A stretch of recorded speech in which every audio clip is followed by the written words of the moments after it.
ਵੀ ਤੁਹਾਡੀ ਮੰਗ ਹੈਗੀ ਠੀਕ ਹੈ, ਤੁਸੀਂ ਧਰਨਾ ਦਿੱਤਾ ਵਾ, ਤੁਹਾਡਾ ਹੱਕ ਬਣਦਾ ਧਰਨਾ ਦੇਣ ਦਾ, ਤੁਸੀਂ ਦਿਓ। ਤੁਹਾਨੂੰ ਕਿਸੇ ਨੇ ਰੋਕਿਆ ਨਹੀਂ, ਤੁਸੀਂ 4 ਮਹੀਨੇ ਤੋਂ ਲੱਗੇ ਤੇ 4 ਮਹੀਨੇ ਹੋਰ ਵੀ ਬੈਠੇ ਰਹੋ। ਸਮਝੌਤਾ ਤੁਸੀਂ ਕਰ ਨਹੀਂ ਸਕਦੇ। ਤੁਹਾਡੇ ਲੀਡਰ ਇੰਨੇ ਹੈਗੇ ਆ, ਜੇ 40 ਬੰਦੇ ਜਾਂਦੇ ਹੈਗੇ ਆ ਤੇ ਵਿੱਚੋਂ ਜੇ 2 ਬੰਦੇ ਵੀ ਕਹਿੰਦੇ ਕਿ ਨਹੀਂ ਹੋਣਾ ਤੇ 40 ਤੋਂ 40 ਦੀ ਹਿੰਮਤ ਨਹੀਂ ਪੈਂਦੀ ਹੈਗੀ ਕਿ ਉਹਨਾਂ ਨੂੰ ਕਹਿ ਦੇਣ ਵੀ ਕਿਉਂ ਨਹੀਂ ਹੋਣਾ। ਡਰਦੇ ਹੈਗੇ ਆ, ਆਪਣੀ ਪੱਗ ਨੂੰ ਹੱਥ ਰੱਖ ਕੇ ਬੈਠੇ ਆ ਕਿ ਸਾਡੀ ਪੱਗ ਨਾ ਡਿੱਗ ਪਵੇ। ਮੇਰੇ ਦੁਆਰ ਜੋ ਬੋਲੇ ਗਏ ਸ਼ਬਦ ਹੈਗੇ ਮੈਂ ਉਹਨਾਂ ਨੂੰ ਵਾਪਸ ਲੈਣਾ ਹੈਗਾ। ਔਰ ਮੈਂ ਮਹਿਸੂਸ ਇਹਨਾਂ ਤੋਂ ਪਹਿਲਾਂ ਮੈਂ ਖੁਦ ਮਹਿਸੂਸ ਕੀਤਾ ਹੈਗਾ ਕਿ ਇਹ ਸ਼ਬਦ ਜਿਹੜੇ ਮੈਨੂੰ ਨਹੀਂ ਕਹਿਣੇ ਚਾਹੀਦੇ। ਸਾਡਾ ਜਿਹੜਾ ਪੰਜਾਬ ਹੈਗਾ ਆਪਸੀ ਸਾਂਝ ਹੈਗੀ ਸਾਡੀ, ਅਸੀਂ ਇੱਕ ਦੂਜੇ ਤੋਂ ਬਿਨਾਂ ਨਹੀਂ ਰਹਿ ਸਕਦੇ ਹੈਗੇ। ਅਸੀਂ ਜੋ ਵੀ ਸੰਘਰਸ਼ ਕਰਾਂਗੇ ਇਕੱਠੇ ਰਲ ਕੇ ਕਰਾਂਗੇ। ਇਸ ਵੇਲੇ ਫਗਵਾੜਾ ਤੋਂ ਵੱਡੀ ਖਬਰ ਸਾਹਮਣੇ ਆ ਰਹੀ ਹੈ, ਜਿੱਥੇ ਭਾਜਪਾ ਦੇ ਸੀਨੀਅਰ ਆਗੂ ਅਸ਼ੋਕ ਸੇਠੀ ਵੱਲੋਂ ਅੱਗ ਨਾਲੋਂ ਤੱਤਾ ਤੇ ਭਾਂਬੜ ਵਾਂਗ ਮੱਚਦਾ ਇੱਕ ਕਿਸਾਨਾਂ ਦੇ ਉਲਟ ਬਿਆਨ ਦਿੱਤਾ ਗਿਆ ਸੀ, ਜਿਸ ਵਿੱਚ ਉਹਨਾਂ ਨੇ ਸਾਫ਼ ਤੌਰ ਤੇ ਕਿਹਾ ਸੀ ਕਿ ਜ਼ਿਮੀਂਦਾਰਾਂ ਨੇ ਪੰਜਾਬੀਆਂ ਨੂੰ ਤੰਗ ਕੀਤਾ ਹੋਇਆ ਹੈ। ਉਹਨਾਂ ਨੇ ਇਹ ਵੀ ਕਹਿਤਾ ਸੀ ਕਿ ਕਿਸਾਨੀ ਆਗੂ ਜਿਹੜੇ ਹੈਗੇ ਆ ਉਹ ਆਪਸ ਵਿੱਚ ਤਾਲਮੇਲ ਨਹੀਂ ਰੱਖਦੇ, ਫੈਸਲਾ ਨਹੀਂ ਕਰ ਪਾ ਰਹੇ, ਸਿਰਫ ਆਪਣੀ ਪੱਗ ਤੇ ਹੱਥ ਲਾਈ ਬੈਠੇ ਆ। ਜਿਸ ਤੋਂ ਬਾਅਦ ਭਾਰਤੀ ਕਿਸਾਨ ਯੂਨੀਅਨ ਦੁਆਬਾ ਦੇ ਪ੍ਰਧਾਨ ਮਨਜੀਤ ਸਿੰਘ ਰਾਏ, ਸਤਨਾਮ ਸਿੰਘ ਸਾਨੀ, ਪਾਲਾ ਮੌਲੀ ਤੇ ਰਿੰਪੀ ਕਿੰਨਾ ਵੱਲੋਂ ਸਖਤ ਐਕਸ਼ਨ ਲਿਆ ਗਿਆ, ਜਿਸ ਤੋਂ ਮਗਰੋਂ ਅਸ਼ੋਕ ਸੇਠੀ ਵੱਲੋਂ ਆਪਣੇ ਕਹੇ ਹੋਏ ਬੋਲ ਵਾਪਸ ਲੈ ਲਏ ਹਨ। ਹਾਲਾਂਕਿ ਅਸ਼ੋਕ ਸੇਠੀ ਵੱਲੋਂ ਪਹਿਲਾਂ ਤਾਂ ਸ਼ੇਰ ਵਾਂਗ ਗੱਜਿਆ ਗਿਆ ਸੀ, ਭਾਜਪਾ ਨੂੰ ਖੁਸ਼ ਕਰਨ ਲਈ ਵੱਡਾ ਬਿਆਨ ਦਿੱਤਾ ਗਿਆ ਸੀ, ਪਰ ਉਸ ਤੋਂ ਬਾਅਦ ਕਿਸਾਨਾਂ ਅੱਗੇ ਉਹਨਾਂ ਨੂੰ ਉਸੇ ਤਰ੍ਹਾਂ ਠੰਡਾ ਹੋ ਕੇ ਨਰਮ ਹੋ ਕੇ ਆਪਣੇ ਆਪ ਨੂੰ ਸਰੈਂਡਰ ਵੀ ਕਰਨਾ ਪਿਆ। ਜਿਸ ਤੋਂ ਮਗਰੋਂ ਅੱਜ ਅਸ਼ੋਕ ਸੇਠੀ ਨੇ ਸਾਫ਼ ਤੌਰ ਤੇ ਕਿਹਾ ਕਿ ਉਹਨਾਂ ਵੱਲੋਂ ਜਲਦਬਾਜ਼ੀ ਦੇ ਵਿੱਚ ਸ਼ਬਦ ਨਿਕਲ ਗਏ ਸਨ। ਉਹ ਅੱਜ ਵੀ ਮਹਿਸੂਸ ਕਰਦੇ ਹਨ ਕਿ ਉਹਨਾਂ ਤੋਂ ਇਹ ਸ਼ਬਦ ਨਹੀਂ ਕਰਨੇ ਚਾਹੀਦੇ ਸੀ, ਜਿਹੜੇ ਕਿ ਗਲਤ ਸ਼ਬਦ ਨਿਕਲੇ ਗਏ ਸਨ। ਉਹਨਾਂ ਨੇ ਆਪਣੇ ਸ਼ਬਦ ਵਾਪਸ ਲੈ ਲਏ ਤੇ ਨਾਲ ਹੀ ਉਹਨਾਂ ਨੇ ਇਹ ਕਹਿ ਦਿੱਤਾ ਕਿ ਉਹ ਕਿਸਾਨਾਂ ਦੇ ਨਾਲ ਆ, ਕਿਸਾਨੀ ਅੰਦੋਲਨ ਦੇ ਨਾਲ ਆ, ਹਮੇਸ਼ਾ ਡਟ ਕੇ ਉਹਨਾਂ ਨਾਲ ਖੜਨਗੇ। ਪਹਿਲਾਂ ਤੁਹਾਨੂੰ ਅਸੀਂ ਦਿਖਾਉਂਦੇ ਹਾਂ ਜੋ ਪਹਿਲਾਂ ਬੀਤੇ ਦਿਨੀ ਅਸ਼ੋਕ ਸੇਠੀ ਨੇ ਇਹ ਬਿਆਨ ਦਿੱਤੇ ਸੀ, ਜਿਸ ਤੋਂ ਬਾਅਦ ਕਿਸਾਨ ਭੜ ਕੇ ਉਹ ਤੁਹਾਨੂੰ ਸੁਣਾਉਂਦੇ ਆ। ਤੁਸੀਂ ਸੁਣੋ ਪਹਿਲਾਂ ਕੀ ਕਿਹਾ ਸੀ। ਵੀ ਤੁਹਾਡੀ ਮੰਗ ਹੈਗੀ ਠੀਕ ਹੈ, ਤੁਸੀਂ ਧਰਨਾ ਦਿੱਤਾ ਵਾ, ਤੁਹਾਡਾ ਹੱਕ ਬਣਦਾ ਧਰਨਾ ਦੇਣ ਦਾ, ਤੁਸੀਂ ਦਿਓ।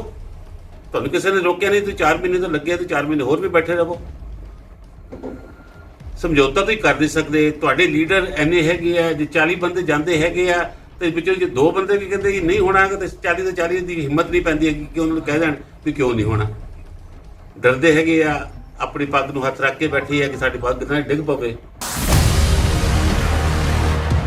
ਸੋ ਤੁਸੀਂ ਵੇਖਿਆ ਕਿ ਅਸ਼ੋਕ ਸੇਠੀ ਵੱਲੋਂ ਕਿਹੜੇ ਸ਼ਬਦ ਵਰਤੇ ਗਏ ਸੀ, ਜਿਸ ਮਗਰੋਂ ਕਿਸਾਨ ਆਗੂ ਭੜਕ ਗਏ ਸਨ ਤੇ ਕਿਸਾਨ ਆਗੂਆਂ ਨੇ ਭੜਕਦੇ ਹੋਏ ਅੱਜ ਅਸ਼ੋਕ ਸੇਠੀ ਨੂੰ ਬੁਲਾ ਕੇ ਉਸ ਨੂੰ ਮਹਿਸੂਸ ਕਰਾਇਆ ਕਿ ਉਹ ਗੱਲਾਂ ਗਲਤ ਕੀਤੀਆਂ ਗਈਆਂ ਸਨ, ਜਿਸ ਤੋਂ ਕਿਸਾਨਾਂ ਦੀਆਂ ਭਾਵਨਾਵਾਂ ਨੂੰ ਠੇਸ ਪਹੁੰਚੀ ਆ ਤੇ ਅਸ਼ੋਕ ਸੇਠੀ ਨੇ ਬੜੀ ਨਰਮਾਈ ਦੇ ਨਾਲ ਆਪਣਾ ਨੂੰ ਸਰੈਂਡਰ ਕਰ ਦਿੱਤਾ।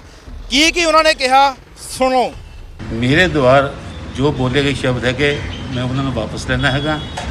ਔਰ ਮੈਂ ਮਹਿਸੂਸ ਇਹਨਾਂ ਤੋਂ ਪਹਿਲਾਂ ਮੈਂ ਖੁਦ ਮਹਿਸੂਸ ਕੀਤਾ ਹੈਗਾ ਕਿ ਇਹ ਸ਼ਬਦ ਜਿਹੜੇ ਮੈਨੂੰ ਨਹੀਂ ਕਹਿਣੇ ਚਾਹੀਦੇ ਸੀ। ਔਰ ਮੈਂ ਪਹਿਲਾਂ ਵੀ ਕਿਸਾਨ ਭਾਈਚਾਰੇ ਦੇ ਨਾਲ ਆ, ਹੁਣ ਵੀ ਹੈਗਾ ਔਰ ਅੱਗੇ ਵੀ ਰਹੂੰਗਾ।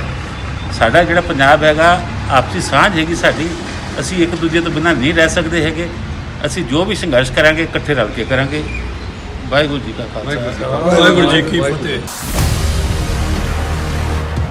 ਸੋ ਪਹਿਲਾਂ ਵੀ ਜਦੋਂ ਅਸ਼ੋਕ ਸੇਠੀ ਵੱਲੋਂ ਇਹ ਬਿਆਨ ਦਿੱਤਾ ਗਿਆ ਸੀ, ਸਭ ਤੋਂ ਪਹਿਲਾਂ ਸਾਂਝ ਟੀਵੀ ਦੇ ਜ਼ਰੀਏ ਅਸੀਂ ਤੁਹਾਨੂੰ ਇਹ ਸੁਣਾਇਆ ਸੀ ਤੇ ਅੱਜ ਵੀ ਜਿਹੜੇ ਉਹਨਾਂ ਨੇ ਸ਼ਬਦ ਵਾਪਸ ਲਾਇਆ ਇਹ ਵੀ ਅਸੀਂ ਤੁਹਾਨੂੰ ਸੁਣਾ ਦਿੱਤੇ ਆ।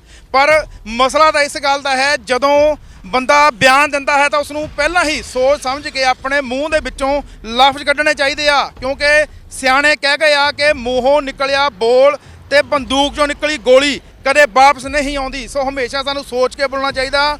ਆਉਣ ਵਾਲੇ ਸਮੇਂ ਦੇ ਵਿੱਚ ਵੀ ਹੋਰ ਵੀ ਜਿਹੜੇ ਵੱਖ-ਵੱਖ ਸਿਆਸੀ ਪਾਰਟੀਆਂ ਦੇ ਲੀਡਰ ਹੈਗੇ ਆ, ਉਹਨਾਂ ਨੂੰ ਵੀ ਕਿਸਾਨਾਂ ਪ੍ਰਤੀ ਆਪਣਾ ਸਟੈਂਡ ਰੱਖਣਾ ਪਏਗਾ, ਆਪਣਾ ਸੋਚ ਸਮਝ ਕੇ ਮੂੰਹੋਂ ਸ਼ਬਦ ਕੱਢਣਾ ਪਵੇਗਾ। ਜੇਕਰ ਕੋਈ ਇਤਰਾਜ਼ਯੋਗ ਸ਼ਬਦ ਕੱਢੇਗਾ ਜਾਂ ਗਲਤ ਬਿਆਨਬਾਜ਼ੀ ਕਰੇਗਾ ਤੇ ਉਸ ਨਾਲ ਵੀ ਇਹੋ ਜਿਹੇ ਵਾक़ੇ ਹੋ ਸਕਦੇ ਆ ਤੇ ਫਿਰ ਸ਼ਰਮਿੰਦਾ ਹੋ ਕੇ ਆਪਣੇ ਬੋਲ ਵਾਪਸ ਲੈਣੇ ਪੈ ਸਕਦੇ ਆ।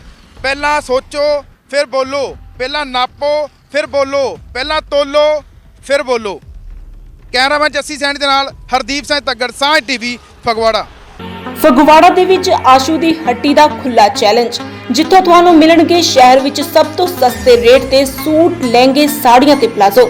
ਆਸ਼ੂ ਦੀ ਹੱਟੀ ਦਾ ਇੱਕ ਹੀ ਵਾਅਦਾ, ਤੁਹਾਨੂੰ ਮਿਲਣਗੇ ਵਧੀਆ ਕੁਆਲਿਟੀ ਦੇ ਕੱਪੜੇ, ਪਰ ਰੇਟ ਨਹੀਂ ਹੋਵੇਗਾ ਜ਼ਿਆਦਾ। ਇੱਕ ਵਾਰ ਵਿਜ਼ਿਟ ਜ਼ਰੂਰ ਕਰੋ ਆਸ਼ੂ ਦੀ ਹੱਟੀ, ਆਪੋਜ਼ਿਟ ਬੱਸ ਸਟੈਂਡ, ਫਗਵਾੜਾ।